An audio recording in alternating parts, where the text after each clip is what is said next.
Jai Hind Defense Aspirants, welcome back to my channel SSP Success. So today we would be discussing the defense updates of 12th January and 13th January 2021, and this would help you guys in your SSB, AFSB as well as your written exam. So guys, let's get started.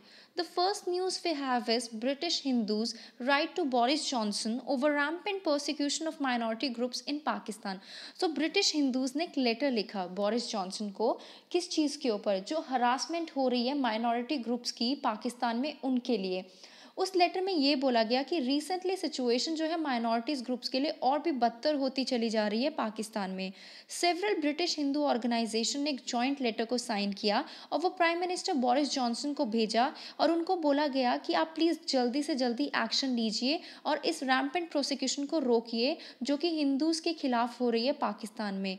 उन्होंने ये भी बोला कि हम representative है national umbrella bodies के for Hindus in UK और हम चाहते हैं कि आप अर्जेंटली एक्शन ले और डिमांड करे प्राइम मिनिस्टर ऑफ पाकिस्तान से कि वो हर चीज़ करे जो वो कर सकते हैं इस रैम्पेंट प्रोसिक्यूशन को रोकने के लिए पाकिस्तान में। Okay, so next news we have is UK think tank list India and difficult four clubs India with China, Saudi, Turkey. तो यूके का एक थिंक टैंक है जो कि चैथम हाउस है, उन्होंने इंडिया को लिस्ट किया डिफ़िकल्ट 4 के क्लब्स में along with like China, Saudi and Turkey. वैसे तो ब्रेग्जिट के बाद इंडिया और यूके अपने रिलेशन को रीसेट करेगा, लेकिन a major British think tank they have a word of caution for the British government. और वाइल उन्होंने इंडिया को क्या बोला कि while giving India the attention it deserve the UK government needs to accept that gaining direct national benefit from relationship whether economically or diplomatically will be difficult, and this was said by in a news report by Chatham House और जो कि एक think tank है UK का। Next news we have is Mumbai blast perpetrators enjoying 5-star hospitality under state protection, said by Jay Shankar at United Nations Security Council. Okay, so अभी जो हमारे सुब्रमण्यम जयशंकर है उन्होंने यूनाइटेड नेशन सिक्योरिटी काउंसिल में ये कहा कि जो मुंबई ब्लास्ट के परपेचुएटर हैं वो 5 स्टार हॉस्पिटैलिटी जो है इंजॉय कर रहे हैं स्टेट प्रोटेक्शन के अंडर। तो उन्होंने ये कहा कि हम लोगों को टेररिज्म और ट्रांजिशनल ऑर्गेनाइज क्राइम को वी हैव टू रिकॉग्नाइज और एड्रेस करना चाहिए उस चीज़ को अच्छे से, और ये बोलना चाहिए कि हम इंटरनेशनल जो कम्युनिटी है हमें टेररिज्म को जस्टिफाई होने ही नहीं देना चाहिए और ना ही टेररिस्ट को ग्लोरीफाई होने देना चाहिए। ये उन्होंने यूनाइटेड नेशन की सिक्योरिटी काउंसिल में ये कहा। ओके, फिर उन्होंने ये बोला कि जो सिंडिकेट मतलब जो रिस्पॉन्सिबल है 1993 मुंबई ब्लास्ट के लिए उसको सिर्फ स्टेट प्रोटेक्शन ही नहीं दी जा रही है जबकि वो 5 स्टार हॉस्पिटैलिटी भी इंजॉय कर रहा है। और उन्होंने रेफरेंस दिया ये किसको, दाऊद इब्राहिम को। ओके, जो कि ये माना जा रहा है कि वो पाकिस्तान में छुपे हुए हैं। Okay, next news is US plan to assist India against China after Doklam. तो एक क्या हुआ कि क्लासिफाइड डॉक्यूमेंट जो है पब्लिक हुआ 2 साल के बाद और यूएस ने ये बोला कि वो इंडो पैसिफिक स्ट्रैटेजी में पर्टिकुलरली फोकस करेगा इंडिया पे और इसका ऑब्जेक्टिव ये होगा कि एक्सेलरेट करना इंडिया के राइज को ताकि उनके साथ स्ट्रॉन्ग डिफेंस टाइज करके मतलब स्ट्रॉन्ग डिफेंस टाइज बना के इंडिया का जो राइज है उसको एक्सेलरेट करना है और उनको diplomatic, military and intelligence support provide करेगा यूएसए। ओके, और वो इंडिया की हेल्प करेगा जो चाइना के साथ डिस्प्यूट है उसको काउंटर करने में भी। नेक्स्ट इज जैसे ये है कि जो यूएसए है, इंडिया है, उसके बाद Japan and Australia, they are the part of Quad grouping. Okay, और उन्होंने अपनी ये डिस्कशन को जो है वो एलिवेट किया है। लास्ट टाइम 2019 में लेवल ऑफ फॉरेन मिनिस्ट्रीज़ की मीटिंग हुई थी। ओके, अब बोला है उसका फॉलोअप होगा मतलब हुआ है टोक्यो में लास्ट ईयर। ओके, जो मिलिट्री पार्ट है इस स्ट्रैटेजी का उसके 3 एम है। एक पहला एम है deny China sustain air and sea dominance inside the first island chain in a conflict. Second aim है defend the first island chain nation including Taiwan. तीसरा है dominate all domains outside the first island nation.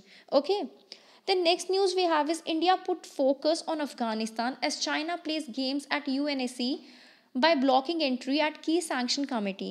तो India जो है वो अफगानिस्तान पे focus कर रहा है, जैसे चाइना अपना गेम खेल रहा है यूनाइटेड नेशन सिक्योरिटी काउंसिल में एंट्री को ब्लॉक करके कहाँ पे, एट सैंक्शन कमेटी। ओके, तो ये जो वही लिस्ट है जिसमें पाकिस्तानी टेररिस्ट नेशनल्स जैसे मसूद अजहर, हफीज़ सईद, जाकिर उर रहमान लखवी है, और इनमें से most of them are responsible for terror attacks in India, जिसमें से एक अटैक था 26/11 का, ठीक है, और जिसके लिए अभी तक इस्लामाबाद ने एक्शन नहीं लिया है। ओके, तो इंडिया ने अपना फोकस दिखाया है अफगानिस्तान के towards United nation security council में। इवन चाइना जो है वो फिर से अपना गेम खेल रहा है यूएन की बॉडी में।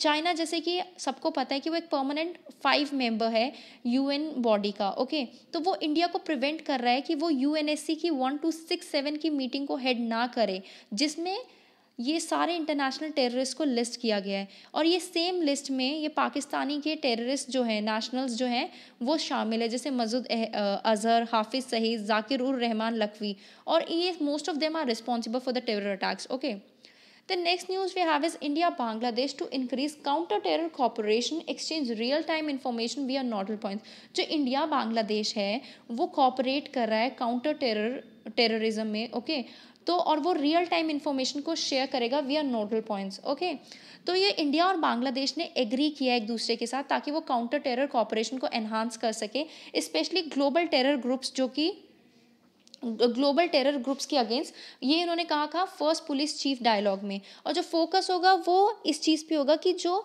दोनों की तरफ से रियल टाइम मतलब इंफॉर्मेशन को शेयर किया जाएगा। Okay, next news is China completes 3D mapping of its western border said by official media। जो चाइना पीपल लिबरेशन आर्मी है उन्होंने रिसेंटली जो है डिप्लॉय करना स्टार्ट कर दिया है कंट्री के first panoramic high precision spatial datum को, जो कवर करता है uncharted western border region of the country को। ये जो सिस्टम है वो प्रोवाइड करेगा 3D mapping with centimetre level accuracy, जो कि कॉन्ट्रीब्यूट करेगा इंफ्रास्ट्रक्चर कंस्ट्रक्शन में और कॉम्बैट करने में capability enhancement of Chinese forces in that region. Okay, China का जो है वो लॉन्गेस्ट बॉर्डर है, मतलब, और वो 14 कंट्रीज के साथ शेयर करते हैं, ठीक है, और जो बॉर्डर है वो 22,000 किलोमीटर है, जिसमें से 11 जो है India in the western sector है। ओके, उसके बाद इंडिया और चाइना का जो बॉर्डर है वो 3,488 किलोमीटर का है लाइन ऑफ एक्चुअल कंट्रोल में, जिसमें हमारा ईस्टर्न लद्दाख आता है, जहाँ पे दोनों कंट्रीज ने ह्यूज नंबर में ट्रूप्स को डिप्लॉय किया हुआ है। नेक्स्ट है Myanmar ups the ante on fencing along China border as Wang Yi visits Yangon. Okay, तो म्यांमार ने क्या कहा है कि जो मतलब फॉरेन मिनिस्टर की जो मीटिंग है उससे पहले उन्होंने ये बोला कि जैसे चाइना ने क्या किया था कि उन्होंने फेंसिंग कर दी थी, परमानेंट फेंसिंग कर दी थी, और ये बोला था ताकि कोविड स्प्रेड ना हो सके चाइना में। बट जो अभी म्यांमार है, म्यांमार के जो एनवॉयज है, उन्होंने ये चीज़ बोली कि हमारे दोनों के बीच में एक एग्रीमेंट हो रखा है जिसके मुताबिक दोनों कंट्री में से कोई भी कंट्री जो है वो परमानेंट फेंसिंग नहीं कर सकती है। ओके, तो अब वो परमानेंट फेंसिंग को आप लोग हटा लीजिए और उसकी जगह टेम्परेरी फेंसिंग कीजिए। ओके, तो नेक्स्ट है defence budget 2020 to see unprecedented hike reflecting 5 year modernisation plan. जो डिफेंस बजट होगा 2021 का, उसमें जो है वो अच्छी खासी हाइक देखने को मिलेगी, जो कि हमारे अगले 5 सालों की मॉडर्नाइजेशन प्लान को दर्शाएगा। जो डिफेंस बजट है 2021 का, वो मॉडर्नाइजेशन प्लान को दर्शाएगा आर्म फोर्सेस की फॉर द नेक्स्ट 5 ईयर्स, जो कि अट्रैक्ट करेगा highest ever hike in the upcoming budget for the sector and 2 year roll on acquisition plan which is going to be made. जो Indian defence forces है वो मतलब move ahead कर रही हैं आत्मनिर्भर बनने के, ताकि उनकी मिनिमम डिपेंडेंस हो बाकी फॉरेन वेपन्स पे, इक्विपमेंट्स पे और टेक्नोलॉजी पे। तो सेल्फ रिलायंस होने के लिए और उसको अचीव करने के लिए डिफेंस बजट जो है वो 6 लाख करोड़ फिगर तक हाइक होगा। जो चीफ है आर्मी के जनरल MM नरवणे, उन्होंने ट्यूसडे को ये कहा कि हमें जो है last time 15% of national budget मिला था, और जैसे कि अब सिचुएशन जो है वो बहुत ख़राब है, हमारी चाइना के साथ टेंशन चल रही है, तो वी आर एक्सपेक्टिंग कि हमें इस बार बजट में ज़्यादा हाइक मिलेगा। ओके, नेक्स्ट है news amid Sino India standoff Pangong lake reopens for tourist. Means अभी हमारे चाइना के साथ जो है वो स्टैंड ऑफ चल रहा है, लेकिन फिर भी हमने पेंगोंग लेक को खोल दिया है लद्दाख में।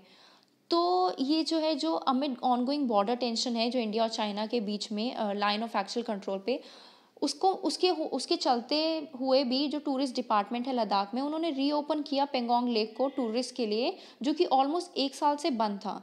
जो पेंगोंग लेक है वो प्राइम टूरिस्ट अट्रैक्शन है कोल्ड डेजर्ट लद्दाख रीजन की, जो कि रीओपन किया जाएगा टूरिस्ट के लिए 10 जनवरी से। ओके, मतलब किया गया है, ऑलरेडी हो गया है 10 जनवरी से। और इसके लिए क्या, जो कि सिचुएटेड है 13,862 फीट पे। और इसको विजिट करने के लिए जो टूरिस्ट है उनको इनर लाइन परमिट के लिए अप्लाई करना पड़ेगा at the deputy commissioner office in ले, और वो लोग इसको ऑनलाइन भी अप्लाई कर सकते हैं। So next news we have is Nepal will not compromise on sovereign equality in its engagement with either India or China, said by PM Oli, who is the Prime Minister of Nepal.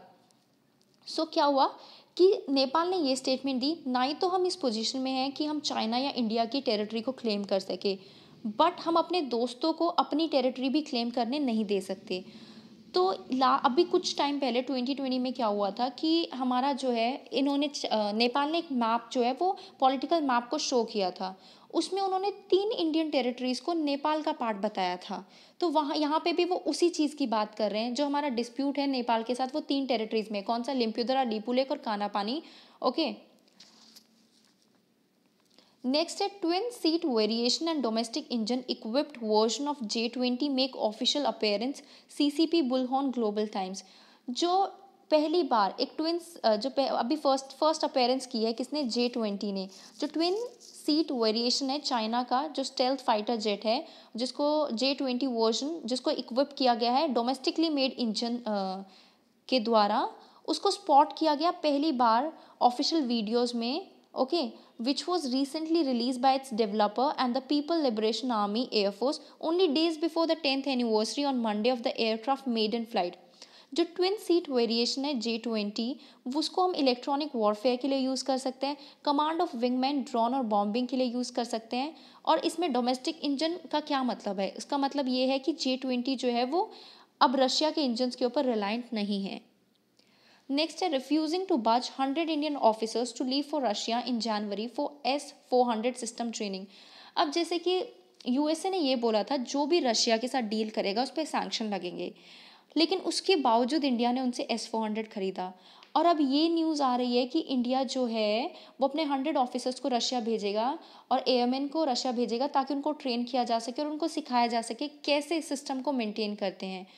और सितंबर 2021 तक इसकी deliveries होना शुरू हो जाएगी। उसके बाद पहली S-400 स्क्वाड्रन को ऑपरेशनल किया जाएगा इंडिया में। ओके, नेक्स्ट है इसरो चेयरमैन के Siwan says next PSLV launch for Indian space startups. ISRO के जो चेयरमैन है उन्होंने ये कहा कि जो अगली PSLV लॉन्च होगी वो इंडियन स्पेस स्टार्टअप्स के लिए होगी। ये जो है 6 महीने के बाद ये न्यूज़ आई जब गवर्नमेंट ने ये अनाउंस किया कि स्पेस सेक्टर अब प्राइवेट प्लेयर्स के लिए भी ओपन है। ओके, और उसके बाद जो है ये हुआ कि जो polar satellite launch vehicle successfully, जो पोलर सेटेलाइट लॉन्च व्हीकल है उसने सक्सेसफुली कम्युनिकेशन सेटेलाइट जो CMS-01 है उसको अपने ऑर्बिट में प्लेस कर दिया। उसके बाद इसरो चेयरमैन ने ये अनाउंस किया कि नेक्स्ट मिशन जो है, जो कि डिपेंडेबल रॉकेट का है, वो सैटेलाइट कैरी करेगा, जो कि डेवलप की जाएगी इंडियन स्पेस स्टार्टअप्स और उनके कंपनी के द्वारा। So next news is this: recovery of mortar fuse used by Pakistani army alarms security forces in Kashmir। तो क्या हुआ कि 3 PDs रिकवर हुई बारामूला पुलिस के द्वारा on the evening of new year, जब फोर्स ने एक व्हीकल को इंटरसेप्ट किया। उनको उस मटेरियल का पता नहीं था कि उनको क्या मटेरियल रिकवर हुआ है, तो पुलिस ने उसको डिक्लेयर कर दिया था यूनिक ग्रेनेड। तो जो सीनियर ऑफिसर थे पुलिस हेडक्वार्टर में, उन्होंने एग्जामिन किया मटेरियल को, और एग्जामिन करने के बाद ये पता चला कि ये PD जो है ये पाकिस्तान आर्मी के द्वारा यूज़ किया जाता है 82 mm मोर्टार शेल्स के द्वारा। ओके, इसके न्यूज़ के पता चलने के बाद अब सिक्योरिटी एजेंसीज जैसे आर्मी और बाकी सब भी काफ़ी इस मैटर को लेके सीरियस हो गई हैं। So guys, that was all about it. Keep liking, keep sharing and subscribing my channel SSB Success. Thank you guys. Take care.